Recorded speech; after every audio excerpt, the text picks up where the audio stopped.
Welcome to BizBytes, brought to you by ComTogether, helping businesses like yours build their brand through telling amazing stories to engage and grow audiences on multiple platforms.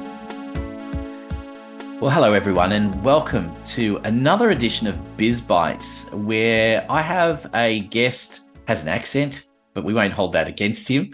I always want to say to people, can you pick the accent? Because I think, and I'm going to give the game away here, is that in Australia, we do struggle to tell the difference between an American and a Canadian accent, which is probably a massive insult to anyone who's Canadian. So, Jeff, thank you for being part of the podcast, and we welcome all Canadians here. Thanks very much, Anthony. I'm happy to be here. And yes, I am, in fact, Canadian. And no, I don't hold it against anybody if they think I'm an American. I cry when I get home, but I don't hold it personal. I don't hold a grudge. Well, which is just as well. I think there are some key words that give the game away, but we won't go into that. Maybe they'll just reveal themselves as we talk. So Jeff, as I do with all my guests, I like them to introduce themselves and tell us a little bit about what you do. Sure. Hi, everybody. My name is Jeff Downs.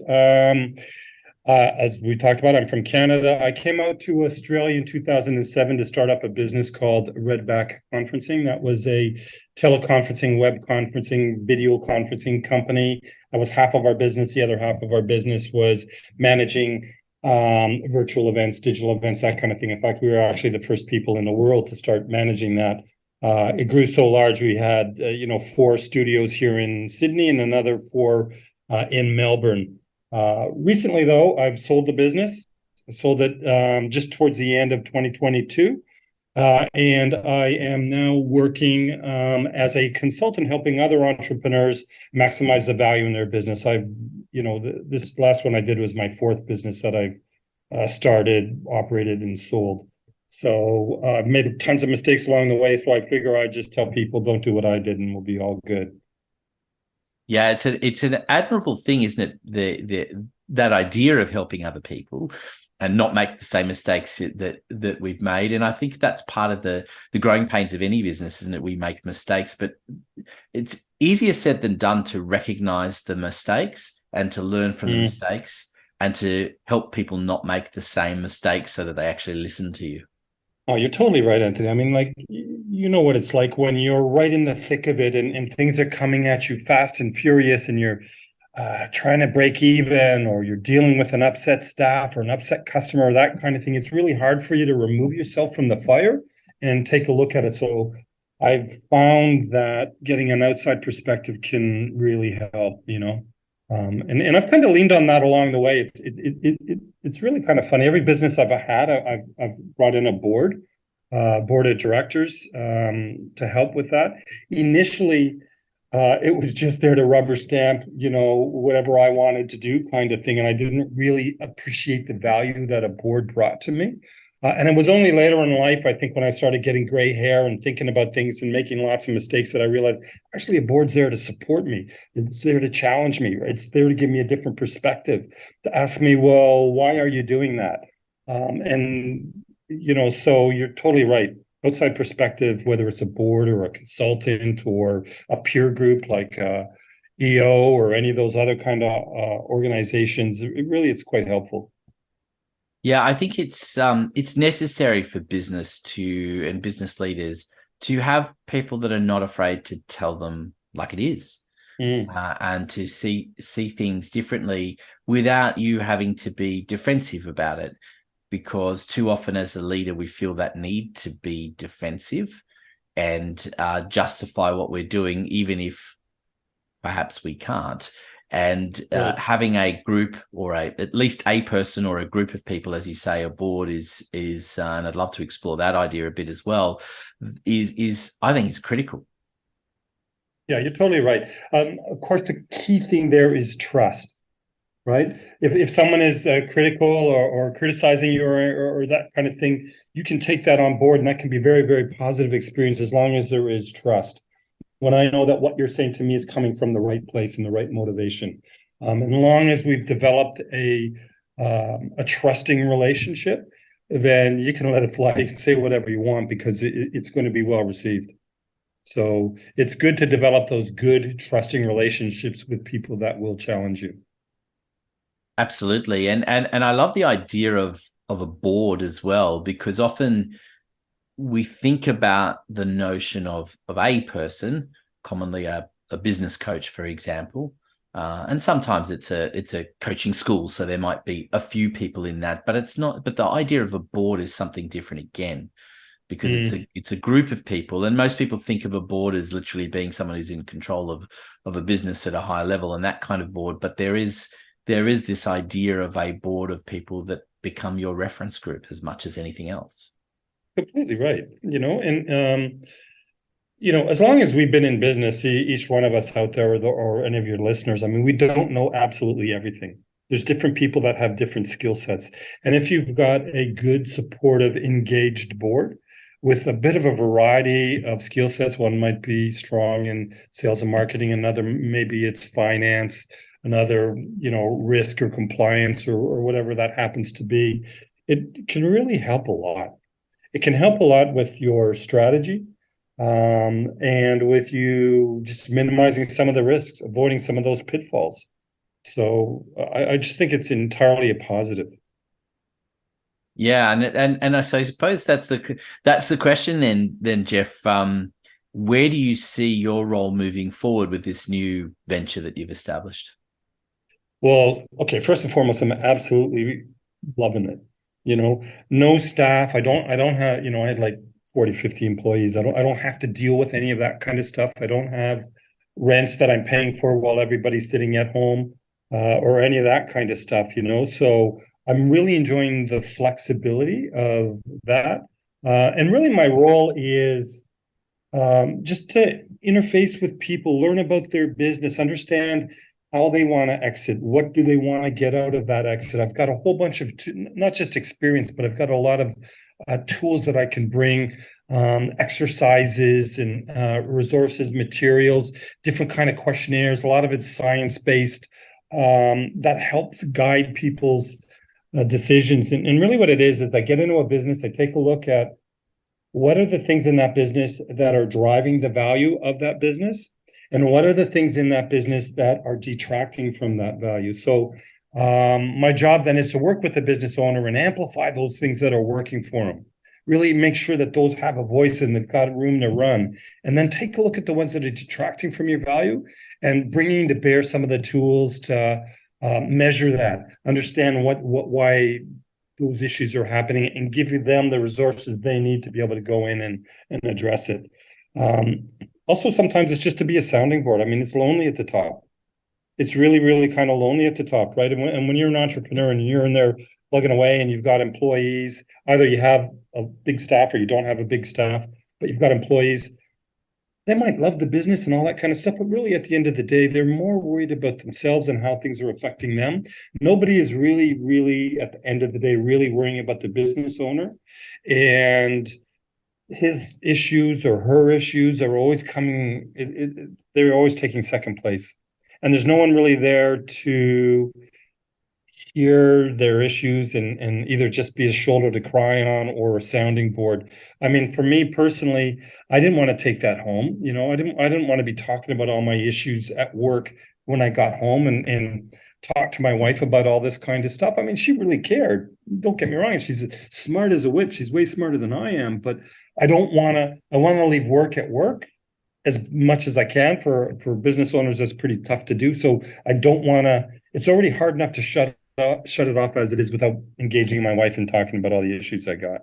And so sometimes that outside perspective, and that outside person can really help even in that regard. So I enjoy doing that as well. And I enjoy just being that sounding board, or giving a guy a pat on the shoulder when it's deserved, or a kick in the bum when that's deserved. Well, I love as well that you've got a pool of experience to draw upon. One of the frustrations that can happen often in a coaching realm and is that there are many out there who have never really run any other businesses, so they're giving advice without having experienced it themselves, which is not to say they might not be great at what they do. But I think it's different when you've got that experience and you're coming at it from a different perspective that you can relate to stories. I'm a big believer in storytelling and the power of storytelling, and that relatability is huge. So talk to me about you've been there and done it 4 times, as you said, with different businesses. What was the were each of those 4 businesses quite different, and what were the reasons for moving on from those businesses? Because that's never an easy decision within itself. No, you're absolutely right, and I think I'm a slow learner. One of the things you have to learn is be proactive and understand, manage the risks. Every business is a risk, right? Your business is typically your most valuable asset that you've got, generally, more often than not. And the longer you're ticking along and you might be doing well, that's all well and good, but it's still a risk. There's stuff that can happen out there in that big bad world that can impact on your business. Maybe it's your health, it might be the GFC, it could be COVID, it could be a host of different things that can impact on your business and take it all away, right? So you have to keep in mind that as well as you're doing, there is risk associated with that. And so you need to be thinking about, and you need to be ready to sell. The first business I ever did was a grocery store. I had a small chain of grocery stores in the Toronto, Canada area. Did that straight out of uni. I had like 4 stores in the Metro Toronto area. And I hung into that way too long. I had an offer and I turned it down because I was making good money. And hung on to it way, way, way too long. And the reason why the businesses were so successful and was making great money back in those days was all the other stores had to be closed on Sundays, right? In Canada, and during the 90s and that kind of thing, it was we had Sunday opening laws, so you all had to be closed unless your store was of a specific size or in a specific location within the city, maybe deemed a tourist area or that kind of thing, or it had a particular footprint that conformed with the Sunday opening laws. You had to be closed. And so I built all of my stores to conform with those laws so that I could be open. And so I worked 6 days to pay the staff, pay the suppliers, pay the landlords, pay everybody. And the 7th day, well, the good Lord rests on the 7th day. Jeff, he made his profit on the 7th day. But when the Sunday opening came, and it came about very, very quickly, very unanticipated in Canada, it killed my business.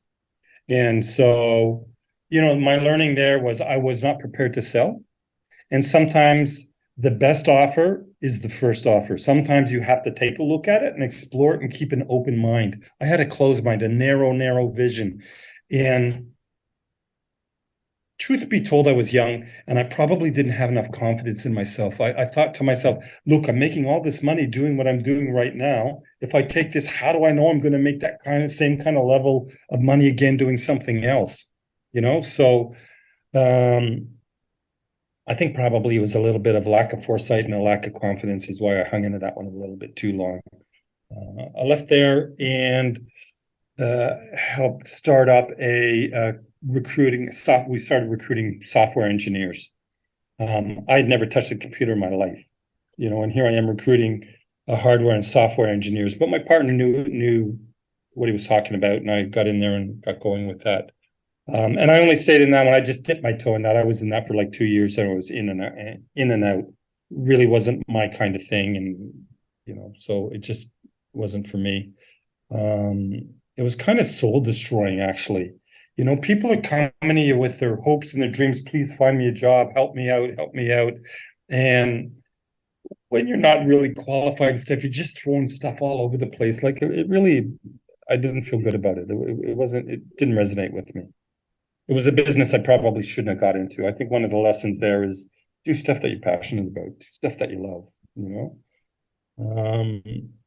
So that was a tough one. And then I got into corporate sales. So timing is everything, and I came in at a good time, and I worked at Canada's version of Telstra, which is called Bell Canada, big, national telco, one of the biggest companies in Canada, really. And quickly I became a national director of sales there, and responsible for their teleconference. They had a couple of teleconferencing businesses. So merge the two businesses together. I was pitching Bell with a different way of operating that business it was a little bit too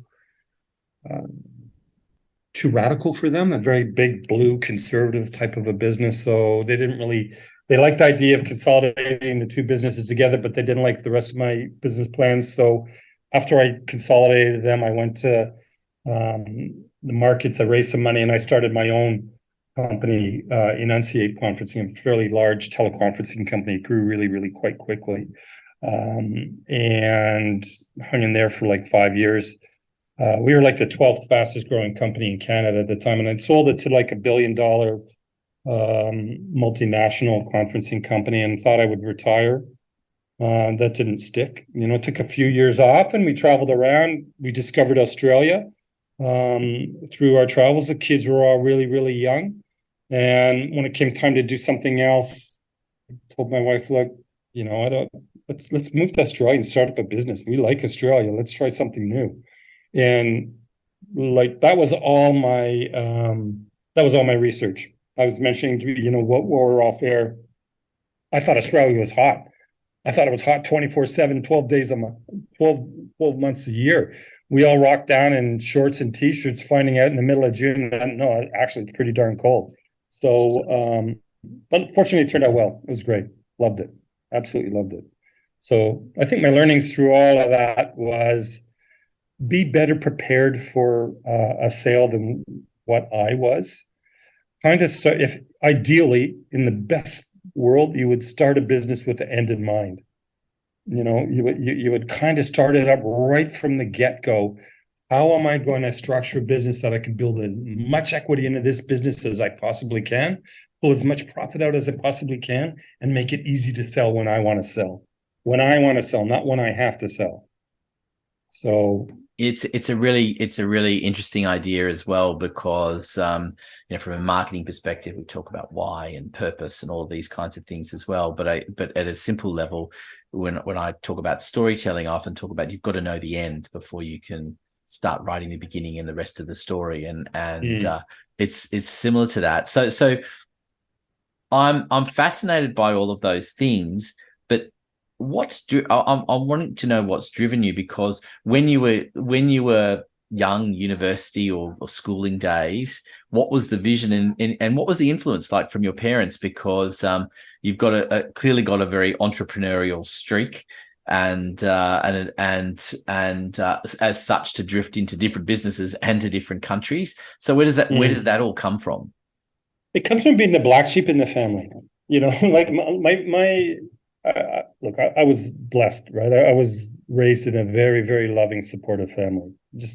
I couldn't ask for a better childhood. It was marvelous. I had like 4 other brothers, 5 boys, mom and dad, and it was just really, really, really good. But no entrepreneurs in our family whatsoever, right? I was just the way I was wired. And, if you talk to my wife, she'd tell you, still am. I can't be told what to do. I like to do my own thing. And if we play games, I'm making up the rules and kind of tweaking it and, all of that kind of stuff. So that's just kind of how I was wired, really, is what it is. And that's why I got into business, because, I just figured I would jump in and get to do it. And I think a baseline of confidence, I talked about a lack of confidence in terms of selling, but I had a baseline of confidence of like, I'll figure it out. You know what I mean? When I kind of jump in, no real plan or anything like that. Just I'll figure it out. So my motivation is really, I think, building a better mousetrap. It's always questioning things. Why are we doing it this way? Surely to God, there's a better way of doing it. Whether it's in the grocery stores, changing the lineup along the aisle. Why do I have milk here and bread there? And like just all sorts of, it's really just, I think 2 things: trying to build a better mousetrap, do something better. And I love sales. I love customers, right? Like I really like helping people. That's the best thing about sales, is that you're actually helping somebody. And so I think those are the things that have just kind of driven me through everything. And I think it's really what's fueling me now in my old age, doing, in yet another new career, is it's giving me all that same stuff, right? There's sales, there's customers, there's supporting people, there's helping people. Yeah, so I kind of feel that's the one thing that's been consistent through everything. Yeah, the idea of helping people is simple, but it is what drives should be what drives most businesses. We talk about, the vision for Com Together has always been, we want to change the world, and we believe the best way to do that is one person at a time. And it's because every business that we work with is making a little bit of a difference, and it doesn't matter whether that difference doesn't have to be, solving world hunger. That's it's the little differences that make things more convenient, that make things function better, that drive a better lifestyle, that make it easier for you to do other things. All of those things are part of what changes the world in a positive way. And I think too often businesses have lost sight of what their purpose is, and they've find themselves drifting into doing things that take them off course from where they had originally intended, and have drifted so long and so far that original intention is almost completely lost. And that's a pity. And it's until you sort of drive back to some of those stories that you don't realize that there is a huge untapped potential still. I think you're totally right. It sounds simple, doesn't it? Like, just help people, and it really does sound simple, but at the end of the day, that's all it is. Like in sales, I can't get what I want until I help you get what you want. It's as simple as that. I'll never get what I want unless I'm able to help you get what you want. Whether that's me selling you something or me providing a service to you, it's just helping people achieve whatever it is they're looking for and calling it a day. Yeah, it's really, I think it's so important that people spend some time and go back to those grassroots of it. And I think the interesting thing about the process that you're getting involved in the planning for the exit of a business, in many respects, it does force people to do that, or at least it should. And it's about conveying that to the new owner, potential new owners as well, as saying, well, here's what the story has been, why they got into this, why it was established, why it is where it is today. And here's also what the potential is in starting to unlock some of those things. Because too often, I think, and you'd see this, that businesses just go, okay, it's time to exit, and they're ticking some boxes for getting their financials in order and making sure some systems are documented. But that's only half the battle. And then they worry why they're not getting the valuation that perhaps they thought they were going to get. Well, that's exactly it, and I think too often, as a business owner, you focus on the easy stuff. You think, okay, well, it's, my multiple is just tied to my 12 months trailing revenue or whatever it happens to be. But there's so many other things that impact on your value than just purely that. And if you're across of them and you're planning for them and you're managing each one of them, then, and you're across it and you know exactly where you're performing on each particular one, that's how you maximize your value.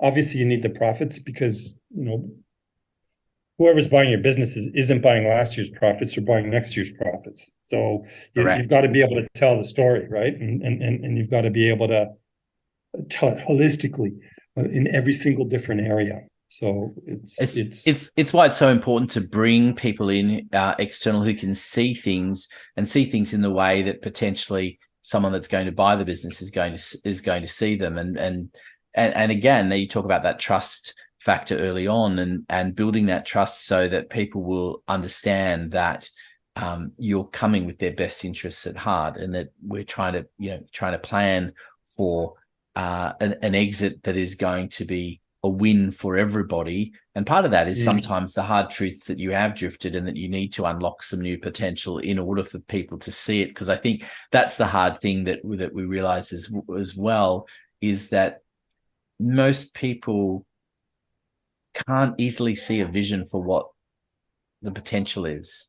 There are certain creative types that can see that, but many people don't. They see what's in front of them, and then often exaggerate the costs of what it will cost, well, what it will be to unlock some of that potential. You're totally right.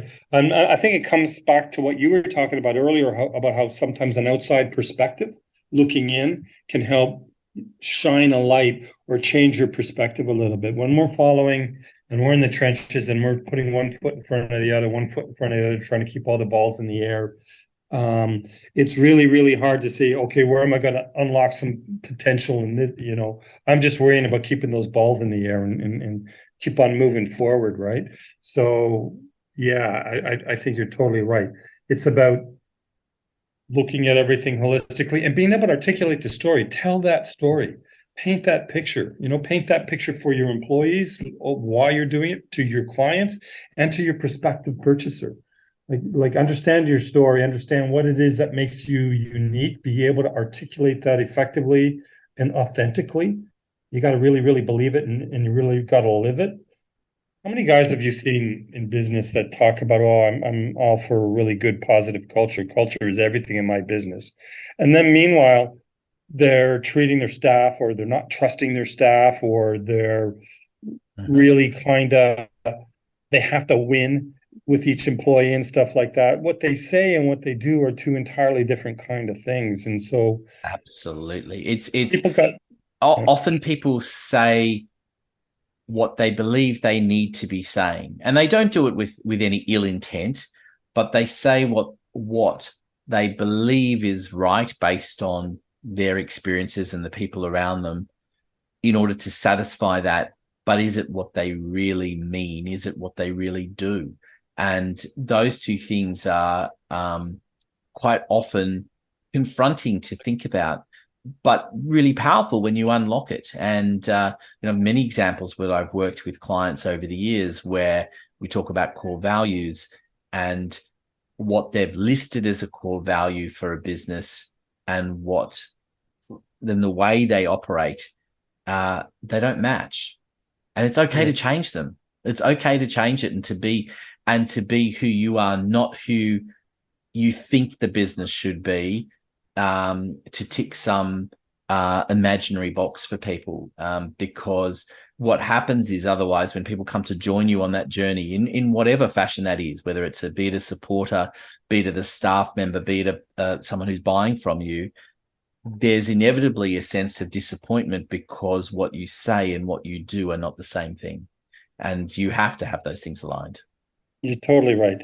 And I think in an employer-employee relationship, it takes a while to earn the employee's trust, and it takes a heartbeat to lose it, right? So, so you need to be consistent. You need to have the same message. You need to be able to repeat it. They might not even hear your message for the first 5 times. It might take 7, 8 times of you saying the same thing before it actually resonates and sinks in with somebody. But all the way along, you need to be consistent and earn their trust. I think it's easier to earn the trust of a client than it is an employee. I think clients will give you their trust a lot quicker because they have a vested interest in you doing well. I selected you as a vendor, so I've got a vested interest in making sure that you're doing well because I picked you. And so therefore, I'm going to trust you right out of the gate. I just kind of feel like the employer-employee relationship is critical, and people might not put the effort in that they need to. I wanted to ask you, just to wrap things up here, is there a moment, an aha moment, that you think businesses have, either when they're working with you or perhaps in your case in realizing the need to come and work with someone like yourself? Is there that aha moment that needs to happen? I think there is. Those type of things are the things that spur action. Sometimes the easiest thing to do is just keep on doing what I've done.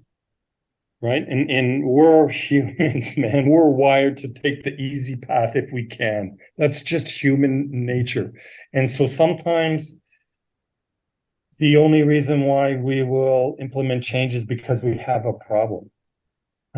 as opposed to I'm trying to advocate to people, I want you to make change so that you don't have a problem in the future, not because you necessarily have a problem today. I want you to change because I want you to be the best you can possibly be. Whereas other people are, it's good enough, man. I'm getting by. So the aha moment is when there's a couple. When people can realize, well, hang on a sec, I can actually influence the future, and the things I do today can actually have an incremental value, a significant, perhaps even a life-changing value. And I can measure, I can actually see the ROI. I can see what it's going to cost me to bring Jeff in, and I can see what that incremental value of my business is going to be. All right, I buy it. I'll give it a go. So that's one aha moment. And another one, Anthony, is sometimes people find out they're not as bad as they thought they were.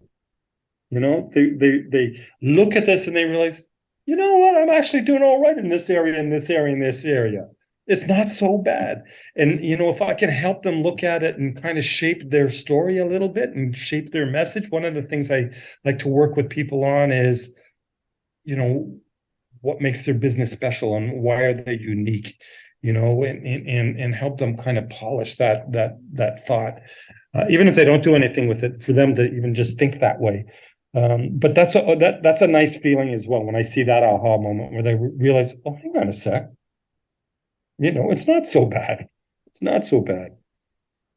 I think it's a terrific note to end it on, Jeff. I really appreciate you coming and joining us, and I encourage people to go and check out some of the materials that Jeff's got. We'll provide links to all of that on the website, and also we're in the show notes for the podcast. Jeff, thank you so much for being a part of BizBytes and for all that you've shared in your huge amounts of stories. And I look forward to the opportunity to catch up with you again. Awesome. I really appreciate the opportunity to talk about myself. Thank you, Anthony. And everyone, stay tuned again for the next episode of BizBytes. BizBytes is brought to you by ComTogether for all your marketing needs so you can build your brand, engage audiences on multiple platforms. Go to comtogether.com.au, follow the links to book an appointment for a free consultation.